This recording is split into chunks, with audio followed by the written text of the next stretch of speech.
देशभरात कोविडचं थैमान पुन्हा एकदा सुरू झालंय. देशाच्या विविध कानाकोपऱ्यात कोविड रुग्णांची वाढ होताना दिसतेय. याच पार्श्वभूमीवर आता राज्यात आरोग्य यंत्रणा सतर्क झाली आहे. ठाणे महापालिका हद्दीमध्ये देखील गेल्या 3 दिवसात कोरोनाचे 10 रुग्ण आढळलेत. ठाणे महापालिका क्षेत्रात गेल्या 3 दिवसात कोरोनाचे 10 रुग्ण आढळले असून त्यांच्यात कोरोनाची सौम्य लक्षणं असून त्यांना घरीच उपचार सुरू आहेत. दरम्यान कोरोना रुग्णांच्या तपासणीसाठी पालिकेच्या आरोग्य विभागानं तसंच सर्व रुग्णालयांनी सतर्क राहावं असे निर्देश पालिका आयुक्त सौरभ राव यांनी दिलेत.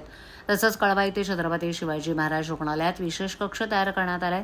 कोरोना रुग्ण आढळल्यास सुरुवात झाल्याच्या पार्श्वभूमीवर ठाणे महापालिका आयुक्त राव यांनी विभाग प्रमुखांच्या आढावा बैठकीत महापालिका क्षेत्रातील कोरोना रुग्ण स्थितीची माहिती घेतली. शुक्रवारपर्यंत पालिका क्षेत्रात कोरोनाचे 10 रुग्ण आढळलेत. त्यांच्यात कोरोनाची सूक्ष्म लक्षणं आहेत. त्यांची प्रकृती स्थिर असल्याची माहिती मुख्य वैद्यकीय अधिकारी चेतना नितील यांनी दिली आहे. त्याचबरोबर सर्व आरोग्य केंद्रात पुरेसा औषध साठा उपलब्ध असून टेस्टिंग किटही आहेत असंही त्यांनी सांगितलं. तसंच छत्रपती शिवाजी महाराज रुग्णालयात कोरोनाच्या रुग्णांसाठी 19 खाटांचा स्वतंत्र कक्ष तयार करण्यात आल्याची माहिती रुग्णालयाचे अधीक्षक डॉ. अनिरुद्ध माळगावकर यांनी दिली. त्यामुळे नागरिकांनी घाबरून न जाता आरोग्य प्रशासनाला सहकार्य करावं असं आवाहन जिल्हा प्रशासनानं केलं आहे.